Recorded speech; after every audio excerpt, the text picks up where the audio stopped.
Hello everyone, I'm Pastor Tamaka, Apostolic Believers of Christ International, this is your channel. The program like is share, subscribe, and post notification bell for update every day the new videos. Thank you so much. God bless us all. Magandang umaga po sa lahat. At ito ngayon ating hallelujah, oras sa pakikinig ng salita ng Diyos. Kapatid, ating pag-aralan, hallelujah, sa bawat araw na isang Panginoon talaga, matuto po tayo. So, noon nakaraan po ang ating pinag-aralan ang hugas paa. Hugas paa, ating pinag-aralan ng linggo. Hallelujah, at yan po talaga ay ating sinasalisik ang kasulatan. Kung kailangan mahugas ng paa dito sa loob ng simbahan. So, kapatid, ating talagang nalalaman ang Biblia dahil po ang ating si Abraham, si Lot, yun talagang ginagawa, naghugas paa po. So kaya, maliwanag po ang Biblia, bakit po nahugas paa tayo at ang sandalyas, ang ating sandalyas, pasok natin ito sa pulpito kasi banal talaga ang Diyos ating pinaglingkuran. So sa iba talaga, sinabi ko na nga, hindi magkapareha talaga ang pagpapalaganap kung pangaral o pangunawa o pag-unawa. Pero wala po tayo diyan, hindi tayo nakikialam sapagkat haharap tayong lahat talaga sa hukuman ng Panginoon at tatanggapin natin ang ayon lang po sa atin. Hallelujah. Sa ating gawa, yun po ang hatol natin.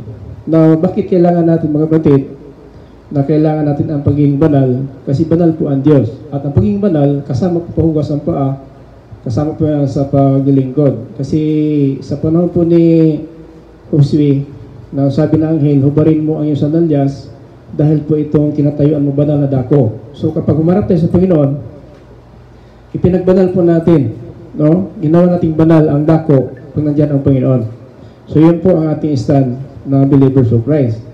Subalit, din naman talaga, hallelujah, naman natin ipinakialaman po ang ibang mangaral kung ano talaga ang paraan po nila. So basta ang ating stand, believers of Christ, ito po ay pinapaalam po natin para po tayo talaga makakaalam ng gawain natin bilang Kristiyano.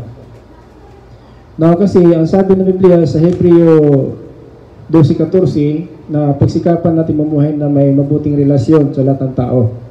Mabuting relasyon at itong pagiging banal. Kaya sa pagiging banal, habang tayo naglingkod sa Panginoon, alam po natin kung ano po ang mga bagay na itinuturing banal ng Diyos na ating po may bilang Kristiyano para ito po talaga ay magawa natin. Sapagkat kung ang sabi ng Sir Pablo, kung wala itong pagiging banal, wala makita sa Panginoon. So kahit anong relihiyon natin, kahit ano po ang ating kinatayuan ngayon na relihiyon, kung ipagmalaki man natin, hindi po yan ang basihan na may kasiguruhan tayo. Itong pagiging banal. Kasi itong pagiging banal, ito talaga ay sabi ng Sir Pablo, kung wala ito, wala makita sa Panginoon. Kahit anong karunungan natin, sabihin natin tayo pastor talaga, pare, tagapagturo, Kristiyano ng palataya tayo, pero kailan alam natin itong pagiging banal, kung ano po, mga kapatid, ang dapat natin ipamuhay bilang banal. Now, sa Biblia, hallelujah, ito talaga ay sinabi ng Biblia na kung wala ang kabanalan, wala makita sa Panginoon. Now, yun po talaga na bakit doon last Sunday, hugas pa tayo kapag mayroong mga first-timer, mga baguhan. Then, pagkatapos mga kapatid dyan, ginawa din natin yan sa Pasko, kung January 14. January 14, hallelujah, meron tayong hugas paa. Hugas paa, at saka, mga kapatid, ito po ang sandalyas, hindi po natin ipinapaapak, no, dito po sa ating pulpito. Ayon po sa ating pag-aral. Kaya po, hallelujah, ito talaga ay pinapaalam po natin para po na hindi po tayo maparusahan. Kasi lahat po na po natin talaga sabi ng Apostol Pedro sa 1 Peter chapter 1 and verse 15, dahil sa banal, magpakabanal kayo sa lahat ninyong gawa. Sa lahat ninyong gawa. So, hindi lang po na sa pagsamba lang, ginagawa natin. So, mayroon din tayong panahon na sa labas tayo, nagtatrabaho tayo, so kailangan ang pagiging banal. Patuloy po yan. Hindi kasi simbahan lang po tayo, nakita na wala talaga ito, matindong tao na ito. Pero paglabas sa simbahan, baka iba na po ating ugali. So hindi po pwede. So kailangan natin sa lahat ng panahon, sa lahat ng gawa, sa 1 Peter chapter 1:15, dahil banal ang Panginoon, magpakabanal sa lahat ninyong gawa. So sa lahat ninyong gawa, kahit anong gawin natin, ang pagkabanal nandyan pa rin. No? Meron ang iba nagtatrabaho, nagsasayal, kasi sa damit daw, naging banal po sila. So kahit nagtatrabaho, nagsasayal din sila, para patuloy na ang kanilang paniwala na sa damit po, maging banal po. Pero hindi po sa damit po ang basihan na sa puso po nanggaling ang pagiging banal, wala po sa labas. So yun po. Now, ngayon naman, ang mga believers of Christ, ay stand po natin dito sa simbahan, kung ano po ang, hallelujah, ito po ay pinapalam natin, bakit po may bahagi po ang mga nag-person worship, sa instrument, itong nagwali, nag-Sunday school, may bahagi po sila sa kita, kung sabihin natin, offering dito sa simbahan. So, may bahagi po sila.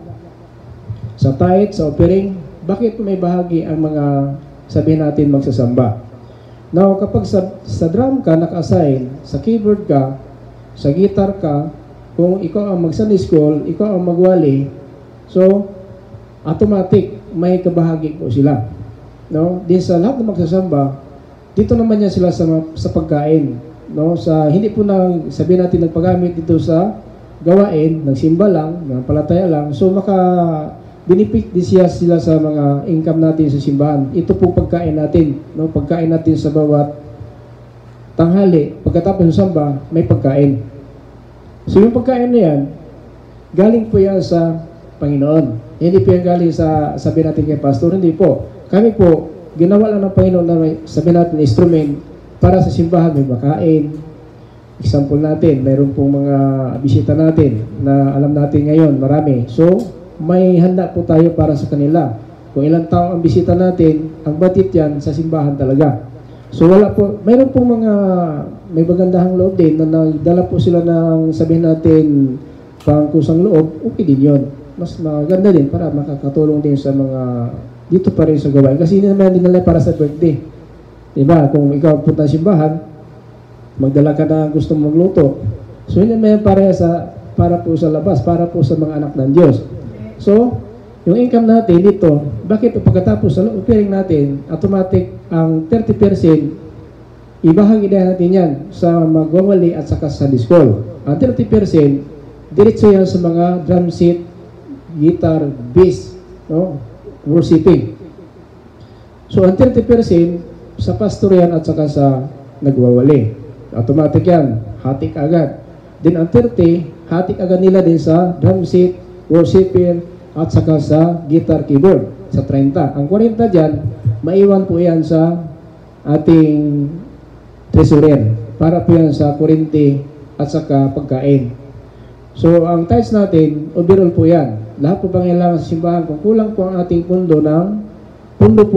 kulang po ang pundo natin sa offering, halimbawa 40% man lang sa offering, ang 40 po para po sa maintenance natin. Isa po natin itong ilaw. Itong ilaw. Mahal po to kung bilihin natin kung sariling pera, kasi itong isang bulb lang, 2,700 po. Isang bulb lang ha. Pero dati na po ito sa simbahan natin dati, kaya dinala po dito, wala po itong ano. Pero mayroon pa tayo addition to ng mga bangko, naka-addition ng 8 bangko. So yun na po, dito tayo nag-umpisa, mayroon na tayo na bili kaagad na 8 bangko. So yun po ang stand ng believers of Christ. So, hanggang lang po sa ang tithes, overall po yan. No? Kailangan natin yan na pundo para po sa pangailangan na kung mayroon pa man mga i-back up natin, halimbawa ang pundo natin ng kurente is halimbawa sa buwan na ito, ang kurente natin malaki. Ngayon, ang puno natin, kasi 20 lang po sa kurente, ang 20 sa kain.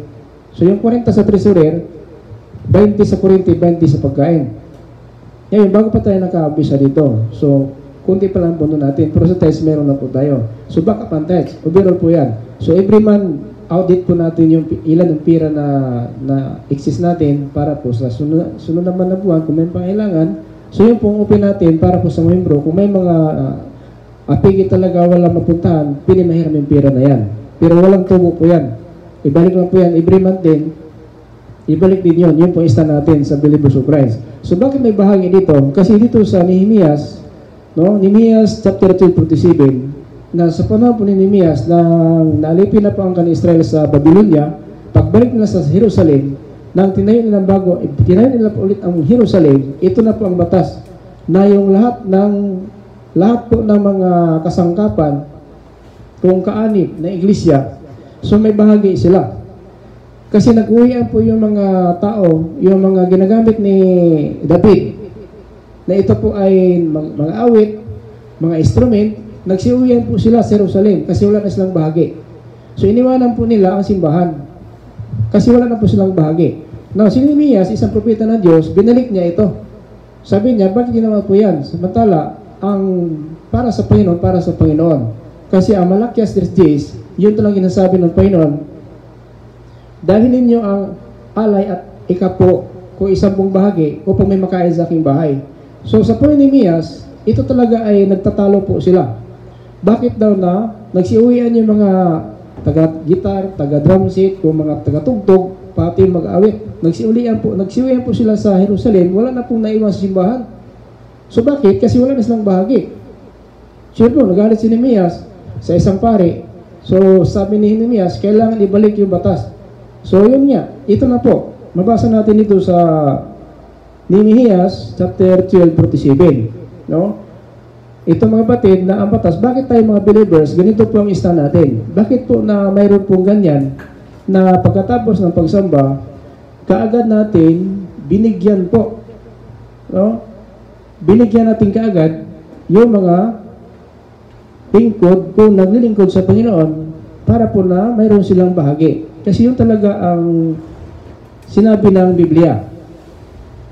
Elia, chapter 12, in verse 47. Ito mga batid. Elia. Kaya noong panahon ni Zerubbabel at ni Nehemias at ang lahat ng Israelita ay nagbibigay ng mga handog nila para sa mga mag-aawit, mga gwardya na mga pintuan ng templo, maging mga Levita mula sa mga natatanggap nila at binahagian din ang mga Levita at ang mga pari mula sa mga angkan ni Aaron. So kaya mula sa pastor, sa elder, pati po sa mga mag-aawit, may bahagi talaga sila. Hindi rin na yung pira ng Panginoon sa simbahan, ilagay natin sa bangko yan at saka i-5-6 natin o inegosyo natin. Hindi po, labag po yan sa kalooban ng Diyos. Kasi ang para sa Panginoon na ikapo at saka 10 bahagi at saka alay para sa pagkain. Dito po sa Malakias 3:10. Ang pira ng Panginoon, hindi po yan para sa negosyo. Hindi po yan pwede ibangko. Hindi pwede yan i-5-6 o itubo-tubo man. Hindi po, bawal po yan. Hallelujah. Malakias 3:10, ganito po ang sinabi ng Biblia. Pero ngayon, hinamon ko kayo at subukin ninyo ako ngayon, ako ang Panginoon, na makapangyarihan sa lahat. No? Dalhin ninyo ang buo ng inyong mga ikapo. Buo ha? Pag sinabing buo, hindi ito sabihin natin natira na lang sa kuryente, natira na lang sa pambayad ng bahay, natira na lang sa pambayad ng tubig. Pag sinabing buo, ang ibig sabihin, galing po sa kita mo, kung ikaw magbigay ng ikapo, kailangan buo. Kung sabihin na ito, wala na. Yung sabihin natin na natitira na lang. Hindi po buo yan. So doon ka na lang sa alay kung gusto mo. Pero kung gusto mo magbigay ng ikapo, dalhin mo yan doon sa Panginoon. Kasi iba ngayon, hindi po nila sa bahay ng Panginoon. Kinukulikta na po ito ng iba. Sa bus, nagkulikta po sila sa consulate, punta ka sa immigration, may nagdala sobre doon. So kinukulikta po ito sa daan. So mali po. Hindi po ito kinukulikta sa daan. Dalhin sa bahay. Ang sabi nito ng Biblia. Dalhin ninyo ang buo niyo po sa budiga ng templo upang may pagkain na sa aking templo. Kapag ginawa ninyo ito, padalhan ko kayo ng ulan at ibubuhos ko ang sobra-sobrang pagpapala. Yun po. So bakit may 10 bahagi? Ang 10 bahagi, yun po ay hindi po yan napatid, pinipilit ka. Kasi hindi pilitan, sa pilitan ito. Ito po ang 10 bagay, ikaw po ang magdesisyon. Kung gusto magbigay ka po, so magbigay ka. Kung hindi ka magbigay ka po, so ayan na po siyang pasya. Pero kung gusto magbigay ka po, ang sabi ng Panginoon nito, buksan ko. Buksan ko ang tambuan ng langit at ibubuhos ko ang pagpapala. Supra-sumo po pala. So yun po nagbigay ka po. Kung doon ka lang sa alay, so hanggang po sa gusto mo kasi alay lang talaga. Ito po ang sinabi sa 2 Corinthians chapter 9 and verse 7 na ang nagtanim ng kunti, aanin ng kunti. So yun po, ayaw po sa pasya, so gawin mo. So bakit po na itong isa natin, bakit itong pinag-aralan natin ngayon? Para malaman po natin na itong tumutulong po dito sa simbahan, tumutulong po sa drum set, bass, kung sa gitar, at nag-lead sa praise and worship, automatic ang 30%. No? 30% sa kanila. Then, ang nagwawali, ito naman ng preaching at saka ng Sunday School, automatic 30. No? Hati po sila. Ganun po yan. At saka ang 40, sa treasurer po natin yan, para po sa kurinti at saka sa pagkain. So yun po ang patakbo natin ng believers. Bakit may nagtanong na, bakit pastor ganun? Yung iba hindi nagbigay. So sa kanila po yan.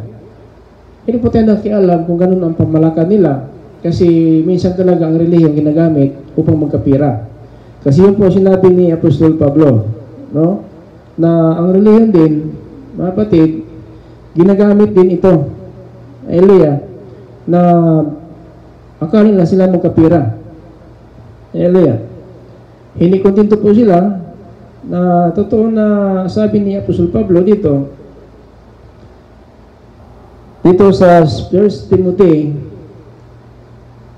in chapter 6 verse 9 up to 10, ang taong naghahangad na yumaman ay nahulog sa tukso sa isang bitag na makapanira at walang kabuluhang mga hangarin nagdadala sa kanilang kapahamakan, sapagkat ang pag-ibig ng salapi ay ugat ng kasamaan.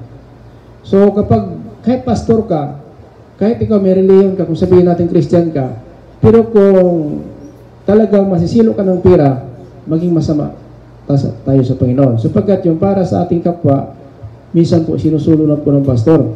So hindi talaga pwede. No? May pastor nga, may helicopter, may aeroplano, o di ba? May malaking simbahan, pastor lang. Saan ka ng pastor na mayaman? Ang pastor, ang sabi ng si Pablo, tama na sa atin, makadamit lang tayo. Makadamit lang ha, makakain, makadamit sa pastor. Pero may pastor ngayon, may aeroplano, may helicopter, may eskwela, may negosyo, di ba? Sobrang na po yan. So, yung pira na yan, kung ikaw pastor lang, hindi ka magkaroon ng ganyan mga bagay. Kasi, kung ikaw pastor lang, hanggang ka lang sa paglilingkod, kung ano ang naasayo para sa lahat yan. Hindi sa pastor lang, huwag mo sabihin, bawat membro, bilhin ng helicopter din. Kasi ikaw pastor, may helicopter ka. O, yung mga membro, bigyan ng helicopter din ito. O, di ba? Hindi pwede. Kasi, kung masabi sa Pablo, tama na sa atin, kung tayo po makadamit, no? Makadamit lang tayo. Ang sabi ito sa chapter 6, verse 6. Verse 7 sa 1 Timothy. Kung sa bagay, daig pa ang taong mamuhay ng banal at kontento na sa kalagayan ng mayaman. Ang totoo, wala tayong dinadala sa mundong ito at wala rin tayong madadala sa pag-alis ito. Verse 8. Kaya kung mayroon tayong pagkain at makadamit lang, dapat na tayo makontento. Pero bakit helicopter, aeroplano pa, negosyo, eskwelahan pa? So, sobra na po. Kung pastor tayo, hindi pwede na ikaw na masaganang buhay, mga membro mo, gumagapang. Hindi pwede. Kung ano ang kalagayan ng pastor, ganun membro. Pantay-pantay. Kasi ang Diyos, pantay-pantay. Bakit si pastor lang may helicopter, may aeroplano? Ang membro doon, nagugutom na pagpalakad-lakad doon sa malayong lugar.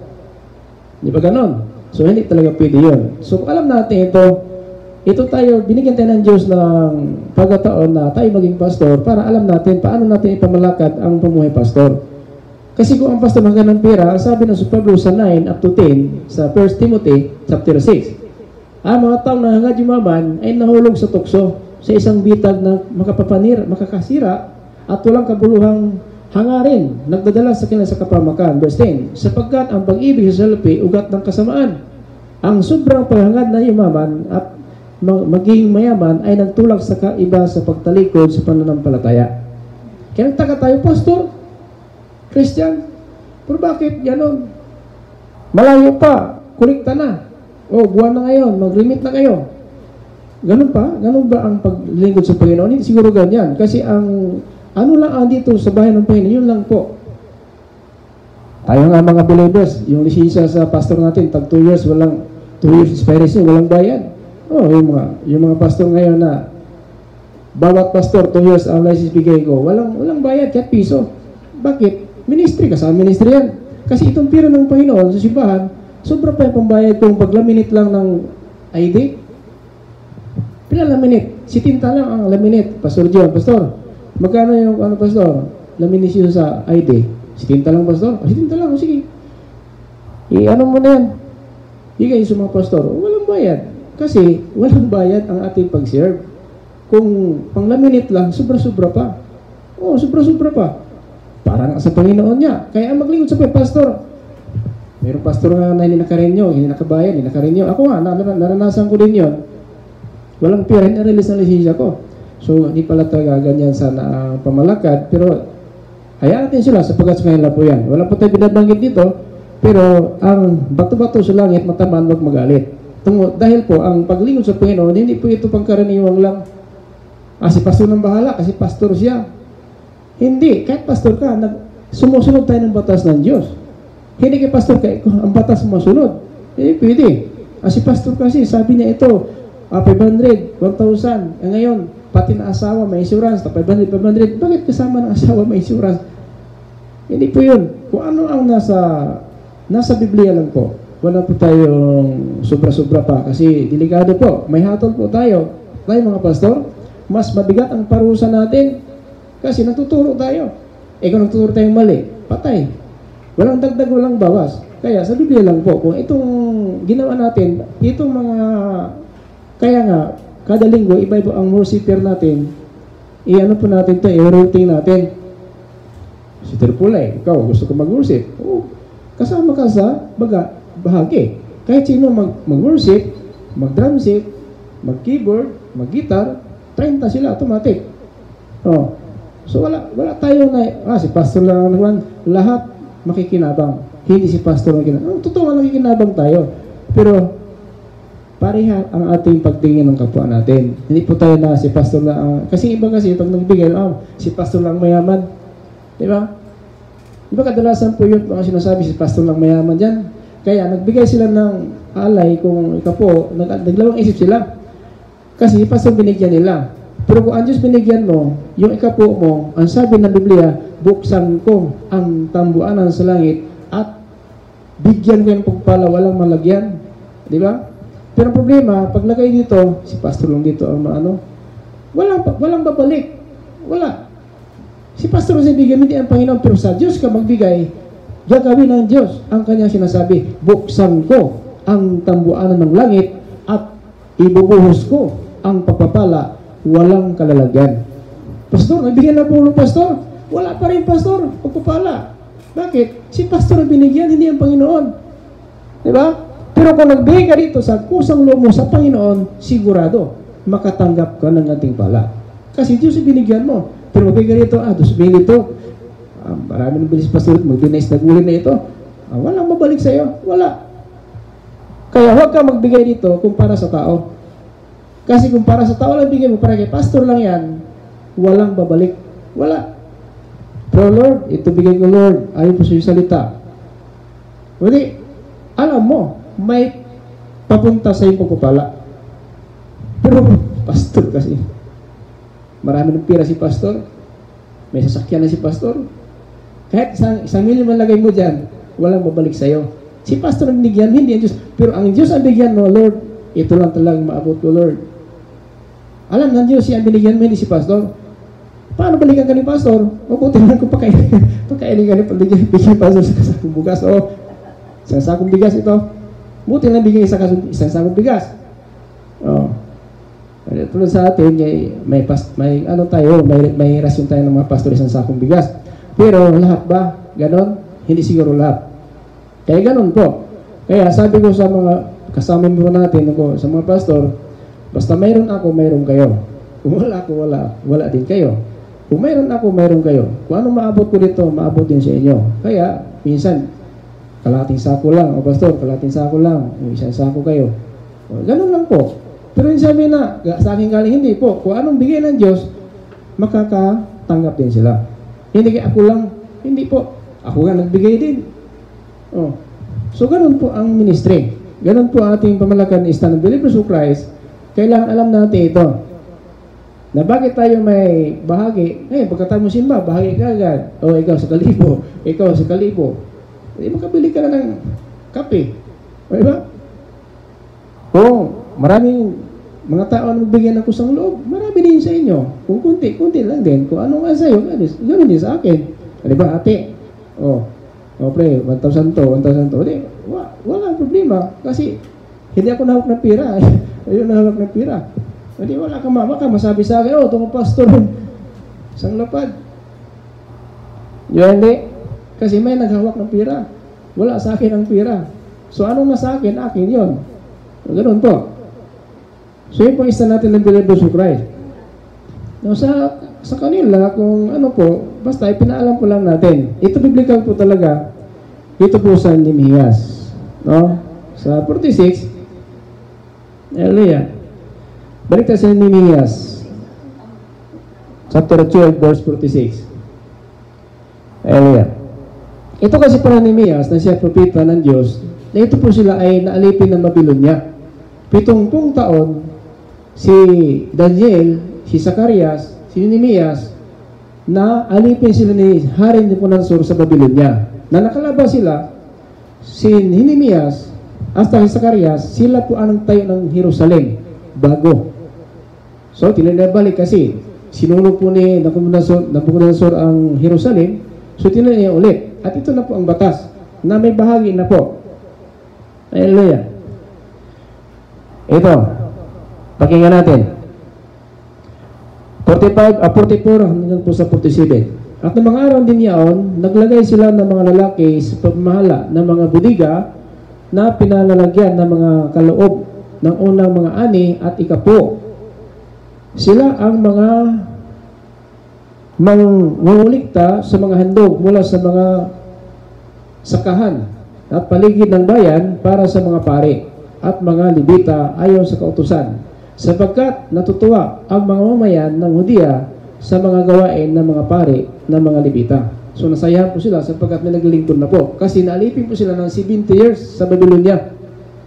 Na nakawin na po sila kasi 70 years, walang pagsamba, walang nagtupad ng kautusan. Kasi naalipin po ang angkan Israel ng 70 taon sa Babylonia. Na nasunog ang Jerusalem at sa Huda, Ehipto, naalipin po ito si Nehemias, si Daniel at si Zacarias doon sa Babylonia. Na nakawin na sila, ito na po. Nasayahan na po sila, may mga payani na naman na mga angkan mga Levita, ni Levi. So yun na po, nag-umpisa na po sila na naggawa na sila ng pagsamba. 45. Ginawa nila ang seremonya sa paglinis at iba pang mga gawain na ipatupad sa kanila ng Diyos. Ginawa rin nila ang pag-aawit at ang mga gwardya sa mga pintuan sa templo, mga gawain ayon sa mga utos ng hari na si David, na anak na niyang si Solomon. So kasi nalipin na sila 70 years, pagkatapos 70 years, sinabi na Panginoon talaga, ang aking bayan ay maalipin ng 70 taon doon sa Babylonia. Na nakalabas na sila, kaya si Daniel nga, na nakalabas siya, nanalangin siya sa Panginoon, yun po ang promise ng Panginoon na may Misayas talaga na darating upang nalinisan sila ng kasalanan. Ayon po sa Daniel 9, 24 to 27. Now, 46. Mula sa panahon ni Haring David at ni Asaph, mayroon ng mga namumuno na mag-aawit at magpupuri ng pasalamat sa Panginoon. So, kan David talaga, kumpleto talaga ng instrument. May mga nag-lead sa worship, mga lalaki, babae. So, nag-aawit sa Panginoon. Pero may bahagi sila talaga. May bahagi. 47. Kaya noong panahon ni Zerubbabel at ni Nehemias, sa lahat ng mga Israelita na nagbibigay ng mga handog nila para sa mga mag-aawit at mga gwardya sa pintuan ng templo, maging ang mga Levita mula sa mga tumatanggap at binabahagian din nila ang mga Levita at ang mga pari. So, kaya yun talaga, may bahagi tayo. Hindi po tayo na inangkin natin yung ano ang nakita natin sa simbahan, para sa lahat po yan. Kaya, yung mga membro ng sasamba, makakain din sila. O maliban kung mag-absent sila, so makakain ng mga rasyon ngayon. Pero kung nandiyan sila, makakain sila. Kasi nagbigay din sila ng pera, di ba? Bigay na, halimbawa, isitsin lang, hakwin lang. Hakwin lang yan. Pero pagkain mo mayan ng tanghali, mas marami pa sa hakwin na makain mo. Kasi yun po talaga. Makain natin ang pira ng Diyos para sa pagkain at sa mga gawain ng Iglesia. Kasi yun po ang katayuan natin. So yun po ang stand ng Believers of Christ. Yun po ang ating pinapangaral sa 12:27 dito sa Nehemias. Pakinggan natin. Noong panahon itinalaga ang mga pader sa Jerusalem, ipinagtawag ng mga Levita mula sa tirahan nila, pinapunta nila sa Jerusalem upang makalahok sa masayang pagdiriwang ng pagtalaga ng templo sa pamamagitan ng pag-awit ng mga mag-awit na pagpasalamat at mga panugtog at mga piyang at alpa at titra. So kaya ito, kumplito tayo. So biblical pala ito, simbahan, bakit may instrument tayo? Biblical po ito. Bago sila magtalaga ng simbahan, may mag-awit muna. Okay, bago natin ito itinalaga sa Panginoon, nag-alay mo tayo ng isang awitin. So bago po natin ito itinalaga sa Panginoon. So kasi before tayo nag-umpisa dito, itinalaga ito sa Panginoon. So yun po mga kapatid, na sa panahon po ng nakabalik na po ang mga kanang Panginoon, mga Israelita mula sa pagkabiyag sa Babylonia, na umuwi sa Jerusalem, ito na po ang batas na pinapamalakad hanggang sa mga araw na ito. Kasi ito na po, tapos na po sila nabihag ng 70 years, so ipinatay naman na nila ang Jerusalem at ito po ang templo ng Panginoon. So ito po, ginagawa po nila, gabi, araw, nagtrabaho po sila ni Nehemias, mga propeta Zacarias, so si propeta Daniel, sila po ay nagtulungan po mga Israelitas pagpatayo po ng Jerusalem. So yan po ang panahon na ito po, bakit na ganito po ginawa natin? Dahil po na biblical talaga ang galing sa Panginoon para po sa lahat. Hindi po isa lang ang mag-ari. Kung sabihin natin, sila lang po ang makikinabang. Sa 43, Nehemias, Hallelujah, 43. 12:43. Nang araw niyaon, nag-alay sila ng mga maraming handog at nasaya dahil sa lubos nilang pinagalak ng Panginoon, pati ang mga babae at mga bata, naging masaya sila. Kaya nag-ingay sila at nagsasaya sila, narinig ng lahat sa malayo ang kanilang pagpupuri. So mga bata, halo po, nang tinayo na po nila ang Jerusalem, nang tayo na po nila Jerusalem kasi nabagsak ito na sinunog po ni Hari Nabucodonosor, sinunog po Jerusalem, simbahan, at ito tinayo na ulit, ito na mga bata, sama-sama na po sila, may mga bata, no? Mag-alay po sila para sa Panginoon at ang mga bata, mga babae, nag-awitan sila, nagpupuri sa Panginoon at narinig sa malayo ang kanilang pagpupuri. Kaya minsan nga, ito talaga, nagre-react talaga ang kapitbahay baka malakas, kaya inokontrol po natin para hindi po tayo palayasin ito. No? Kaya kinokontrol natin ito. Si verse 8. Ito sa verse 8 mga batid, ang sinabi po ni Nehemias, hallelujah, ang mga Levita ay sina Yusua, Binoy, Kandimiel, Serebia, Huda at Martina. Si Martina at ang mga kasama niya ay katiwala sa pag-awit ng mga mag-awit ng pagpasalamat. So meron talaga leader natin, katiwala. Ibig sabihin, meron mag-lead. May lead, magli-lead po sa praise and worship. Katiwala. Kasi tayong pastor, iba din. Ang salita ng Diyos ang Panginoon, meron ng katiwala, mag-lead ng praise and worship, may mga back-upper din na mga kasama po sa pagsamba. So yun po ang dapat natin talaga malaman. Hallelujah, sapagkat ganoon talaga ang panahon po ni Nehemias dito sa 17, kapatid, 36, 24, 17, 31. Isisa natin to. Hallelujah. Sa verse 36 muna, 24 o 36 muna tayo. Hallelujah. Sumunod naman kay Zacarias at ang kasama niya mga si Maya, si Aracel, Milalay at Mai, Netanel at Huda at ang Hanani na may dala silang mga instrumento katulad ng mga panugtog noon ng hari na si David na lingkod ng Diyos. At ang grupo ay pinangunahan ni Isra na tagapagturo ng kautusan. Si Isra siya po ay isang propeta. Si Isra, mayroon siyang sulat ito na Isra. Dito po sa Biblia, sunod po ni Nehemias, Isra. So ito po propeta ng Diyos. So kasama sila si Zacarias doon po sa templo at sila po talaga ay gumawa po ng gawain bilang mga pare. Now, verse 24. Hallelujah. Sa verse 24, sabi dito, ito ang mga pinuno ng mga pamilya ng mga Levita, si Hasalbia, si Seribia, at Joshua, Winay, Tandemi, at ang mga iba pang manalang mga kasama nagkatayo, kabilang bahagi nila sa oras ng pag-awit sa templo at pagpupuri papasalamat sa Diyos, silang mga sumasagot ng awit na kabilang grupo ayon sa utos ni David na lingkod ng Diyos. So kaya, ang umawit na dito, isa lang. Lahat talaga nasisagutan. Kaya nagpupuri lahat po sa Panginoon ayon po sa Biblia. Yun po ang panahon po ng mga angkan ni Israel.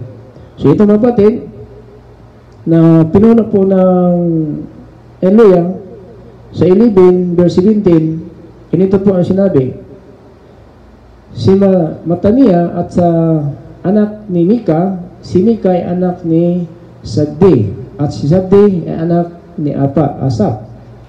Si Matatina na nanguna sa mga mag-aawit, na umaawit sa panalangin at papasalamat, at si Bakbukia na kasama ni Matina, si Adda na anak ni Shamos, at si Shamos anak ni Galal, at si Galal anak ni Dirotin.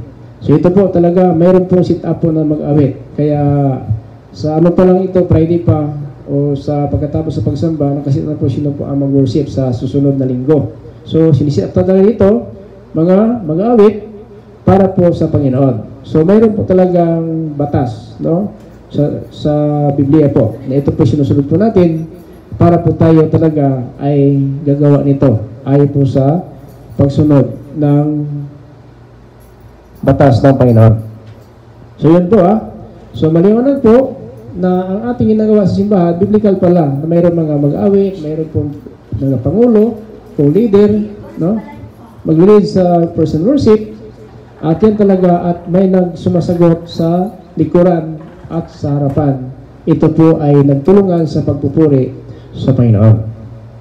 So yan po mga kapatid. Now, ito naman sa pagsamba, bakit kailangan natin ihiwalay? Ihiwalay natin ang babae at lalaki, no, sa pagsamba. Ito ba talaga ay mayroon ba tayong basihan sa Biblia na bakit ihiwalay natin ang babae sa lalaki? So example natin, puno natin ito, babae. Daily ito kunti lalaki. Mayroon pang kasunod doon, pwede kasunod, pero hindi pwede magtabi. Hindi pwede magtabi ang lalaki, babae. No? Stand sa believers of Christ, sa ating pagsamba talaga, doon pa sa banay-banay, separate talaga ang babae at lalaki. Ngayon, kung marami ang babae, marami pang upuan dito sa kabila, hindi pwede magtabi. Pwede dito sa likod. Pwede magtabi sila. Hindi pwede. 1 Corinthians in chapter, dito sa Bisaya, Biblia, 1 Corinthians chapter 7 verse 1. Pakinggan natin si Apostol Pablo kung bakit ganito po ang kanyang utos sa Iglesia ng Corinto. Ito mga sinabi sa Pablo, Elia. In chapter 7 verse 1, out to verse 2. Karon, may tungod sa pangutana ninyong lahat, na inyong gisulat kanako, maayo ang usa ka lalaki nga dili makigduol sa babae. No? Maayo sa usa ka lalaki dili makigduol sa babae. Ngayon, karon, kung ato nang ipalingkuron sa simbahan, magtapad sila, dool dili. Dool, magtapad yun. Eh, kabalo, nakatulong ang lalaki, nakabanday sa babae. Diba? Sa pagsimba usahay, nihagok ang uban. Ha? Di sa pagsimba, di pwede. Sa pagsimba. Bisa mag-asawa. Kaya ang kuan man god, sa balaod ni sa Pablo sa Corinto. Nga di pwede magduol ang lalaki sa babae. Balik ko na to. Karon may tungod naman sa pangutanan ninyo ang sulat mo kini ang sulat kanako maayo unta ang lalaki nga dili makigduol og babae apan aron sa paglikay sa pagtintal sa pakikilawas. Mao na pagsimba. Pero sa mag-asawa, so masabot ang mga mag-asawa, bisan kung mag-asawa sila, separate gyapon kay masunog mo ng uban. Di ba? So bisan mag-asawa mo, di gyapon pili kay balaod man sa pagsimba. Mali bang adto mo sa gawas, maginuntay mo kaya sa maginuntay mo sa gawas ano, pero sa pagsimba bawal magtapad.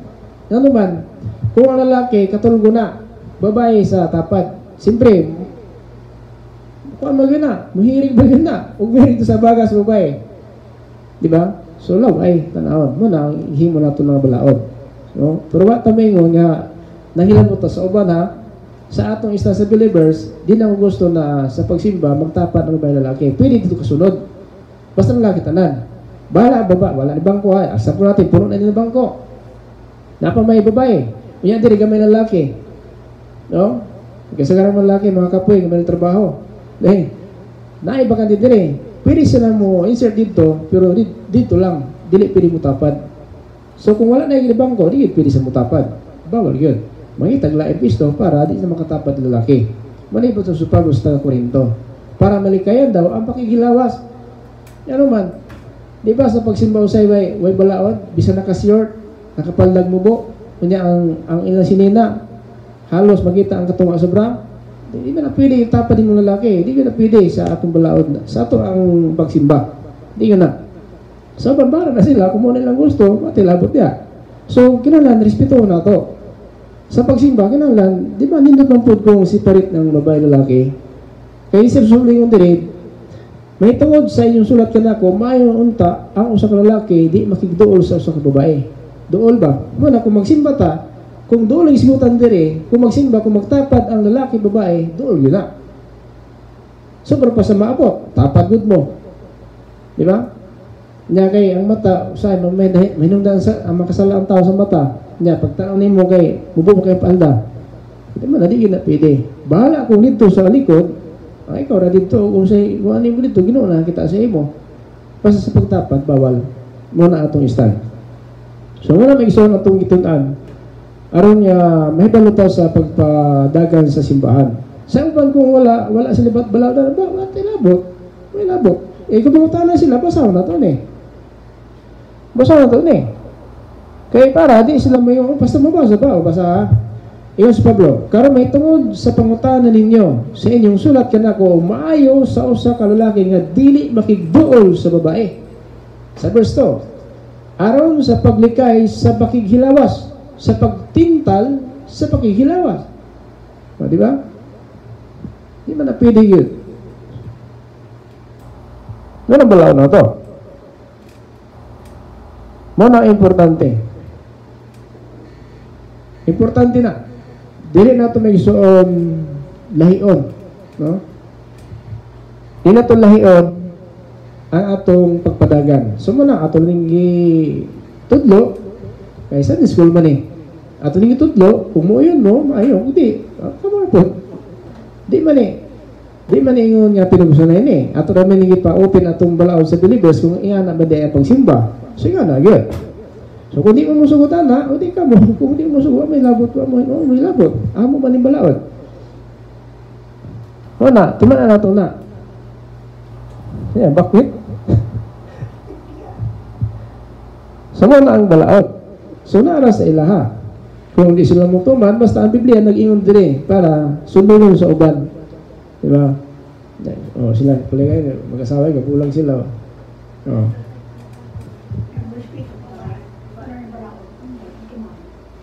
Kaya ang ginawa ng God sa pagsimba, ihukman na danta. Sa pagsimba ha, mabasa mo pastor, basahan na to ha. Sa pagsimba pa lang, ihukman na ta. Kung tama o mali. mali atong gihimo. Pasama na to ha. 1 Peter chapter 4, 17 to 18, chapter 4. Pakinggan natin ha. Sa pagsimba pa lang, sa pagsimba pa lang, timayan na to ha, pagsimba pa lang, hiyok mo na ta sa Ginoo.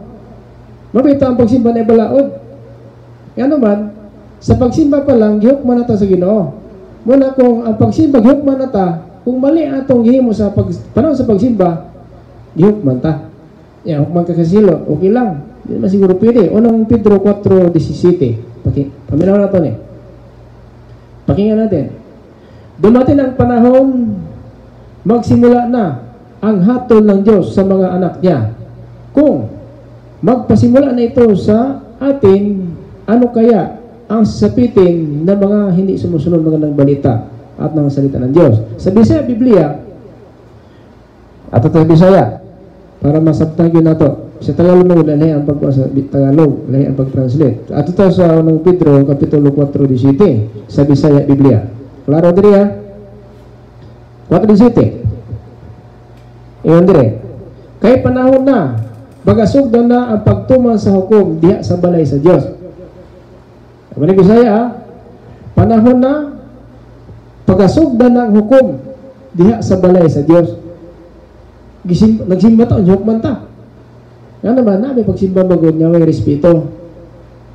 May paggalang. Kung napagsimba pa lang, hukman na ta.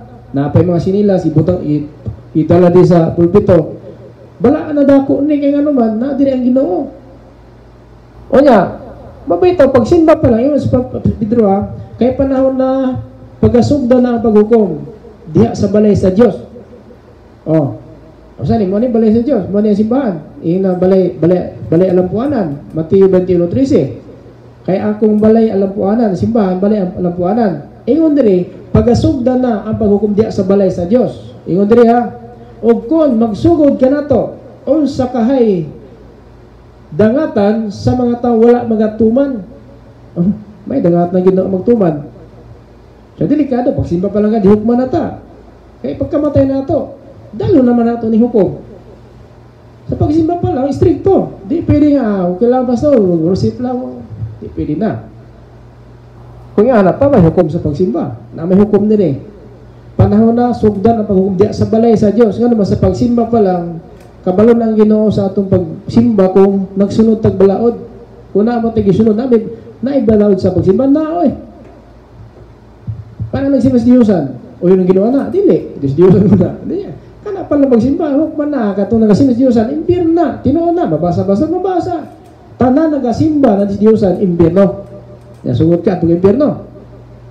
Pinandayag, 21:8, na nagsimba sa Diyosan, impyerno. Yan ka, sugot ka, o basa. Nagsimba, mga bakakon, mga lumayan, mga talawan, walay pagtuo, mga mamatay tao, kung mga kriminal, ang ilang bahing, ang impyerno, linaw na kalayo, maokini kaduhang kamatayon. So, talagang ang Diyos, walang katapusan, Elias, sa tanan mga viewers nato sa YouTube channel, sa Facebook, Elias, pinagi sa atong pagtuon, ano natin makatunan, o kitang tanan, mahibalo, kung sa yun ang pagkinabing Kristohanon. Kung sa yun ang balaod na ito ang Elias i-implement parang mahibalota, no? Mahibalota sa pagsimba na naibalaod na to Elias nagisunod.